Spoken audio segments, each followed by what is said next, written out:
Wanita itu hanya berkata sepatah kata kepada pacar baru suaminya. Lalu suaminya melemparnya ke kedinginan di hamparan salju.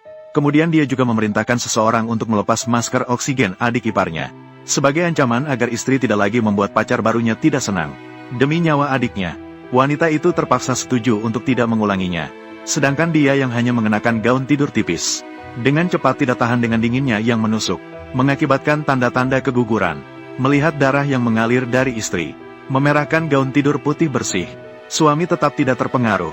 Tidak hanya tidak segera membawanya ke rumah sakit, justru dengan dingin memerintahkan kepala pelayan, mengurungnya di ruang meditasi, untuk merenung. Seorang anak yang seharusnya tidak ada di dunia ini, mempertahankan anak itu juga tidak ada gunanya. Kemudian suami pun tanpa ragu berbalik dan pergi. Ketika wanita itu membuka matanya lagi, dia menemukan dirinya sudah terbaring di atas tempat tidur ruang meditasi. Segera setelah itu, dia merasakan sakit hebat di perutnya. Dia dengan susah payah mencoba bangkit, namun dia terjatuh tanpa sengaja. Jadi dia hanya bisa meminta bantuan kepada pelayan di villa. Dia berharap seseorang dapat menyelamatkan anaknya. Ketika dia akhirnya berhasil merkrol hingga ke pintu ruang meditasi, dia terkejut melihat suaminya telah mengirim pengawal untuk menjaga. Ye tidak ingin anak ini. Tanpa perintah dari Ye Haoyu, tidak ada yang berani membawamu ke rumah sakit. Pada saat ini, hati wanita itu hancur total. Mengingat kembali, dia dulunya seorang pengemis kecil yang hidup dengan mengemis. Sementara suaminya adalah tuan muda terkenal di ibu kota. Identitas mereka begitu berbeda. Namun nasib tetap mempertemukan mereka.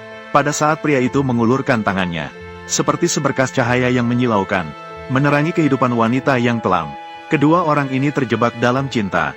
Selama masa pacaran, pria tersebut memberikan kasih sayang dan kelembutan tanpa batas kepada wanita. Mengetahui bahwa satu sama lain menyukai biola, dia pun meninggalkan semua proyek di perusahaan, menemani satu sama lain untuk belajar ke luar negeri, agar keduanya bisa melangkah ke altar pernikahan. Pria itu bahkan rela menerima hukum keluarga selama 3 hari 3 malam, memaksa orang tua untuk menyetujui pernikahan yang tidak sepadan ini. Pernikahan yang tidak sepadan. Aku sudah berjanji padamu, aku akan memberimu pernikahan yang seperti mimpi. Aku ingin menjadikanmu putri tercinta di seluruh dunia. Aku benar-benar berhasil melakukannya.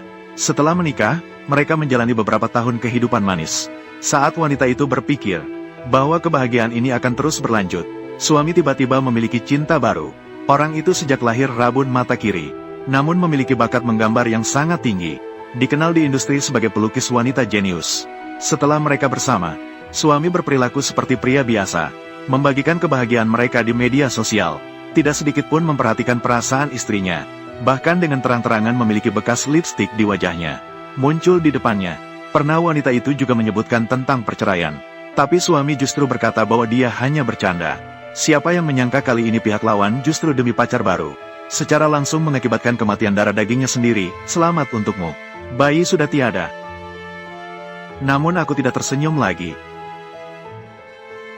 Wanita itu membuka matanya lagi, dan menyadari bahwa dia sudah terbaring di tempat tidur rumah sakit. Dia masih memiliki sedikit harapan. Membuka mulut untuk menanyakan keadaan bayi di dalam perutnya. Namun perawat hanya menggelengkan kepala dengan penuh simpati. Penghargaan. Saat wanita itu tenggelam dalam rasa sakit kehilangan anaknya, detik berikutnya dia melihat suaminya menunjukkan kasih sayang dengan pacar barunya. Dan setelah melihat wanita itu, si pelukis muda segera maju untuk menuduhnya. Tidak hanya memaksa dirinya untuk putus dengan pria itu, bahkan karena hal ini, dia mengancam orang tuanya. Kamu tidak bisa mengendalikan suamimu sendiri. Apakah kamu suka menganiaya kelompok yang lemah?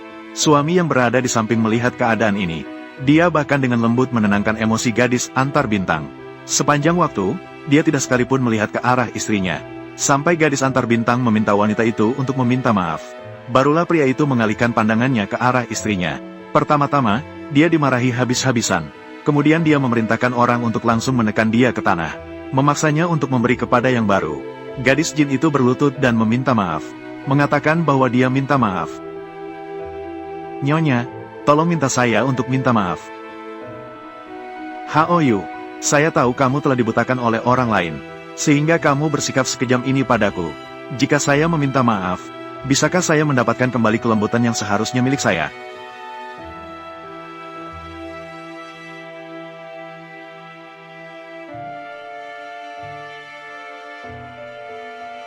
Meskipun gadis antar bintang mendapatkan permintaan maaf dari wanita itu, namun dia tetap berpura-pura ingin memutuskan hubungan dengan pria itu, mengklaim bahwa orang tuanya tidak setuju dia campur tangan dalam pernikahan orang lain. Namun baru saja dia mengucapkan kata-kata itu, pria itu mengatakan bahwa ini mudah diurus. Kemudian dia menelepon pengacara pribadi, memintanya menyiapkan dokumen perceraian dan 1 miliar, berniat untuk sepenuhnya memutuskan hubungan dengan istrinya. Dengan cara ini, dia bisa dengan sah bersama dengan pelukis wanita itu. Setelah saya bercerai, saya hanya akan menjadi milikmu. Maka saya akan memberimu satu kesempatan lagi. Jika kamu berani mengkhianatiku, aku akan segera meninggalkanmu. Ayo, saya akan membawamu berbelanja. Saya akan membeli beberapa hadiah untukmu. Melihat dua orang itu pergi, wanita itu sangat menyadari bahwa janji-janji itu sudah tidak berlaku. Karena pernikahan ini sudah tidak ada yang bisa dikenang. Maka dia membiarkan perasaan pria itu untuk bersatu dengan wanita licik. Dengan cepat, kepala pelayan membawa dokumen perceraian ke depan wanita itu. Tuan Besar Ye meminta Anda untuk menandatangani. Namun dia mengatakan, semua ini adalah kebohongan. Hanya permainan saja. Tunggu sampai dia merasa cukup bermain. Dia akan kembali ke keluarganya. Dia juga akan menikah lagi dan memiliki anak denganmu. Wanita itu hanya merasa sangat lucu setelah mendengarnya. Bagaimanapun juga, ini bukan pertama kalinya pria itu mengabaikannya. Apakah pura-pura menjadi nyata, hanya dia yang tahu. Sampai saat ini, wanita itu sudah tidak ingin terlibat lagi dengannya. Maka, dia dengan tegas menandatangani namanya di perjanjian perceraian. Sejak saat itu, pria itu tidak pernah muncul lagi di rumah sakit, melainkan hadir di berbagai acara dengan wanita cerdik, dan mengumumkan hubungan mereka kepada publik. Wanita yang mengetahui segalanya tidak merasa sedih, karena dia sudah memutuskan untuk pergi bersama adiknya. Setelah keluar dari sini, dia segera mengurus penutupan rekening untuk dirinya dan adiknya. Kemudian, dia juga menjual villa yang dibeli pria itu untuknya. Akhirnya, dia datang ke taman belakang dengan memegang sebuah kotak hadiah. Ini adalah hadiah pertama yang saya buat untuk Ye Haoyu. Semuanya adalah barang yang tidak berharga. Namun, dia sangat menyukainya sebelumnya. Tapi sudah tidak perlu disimpan lagi.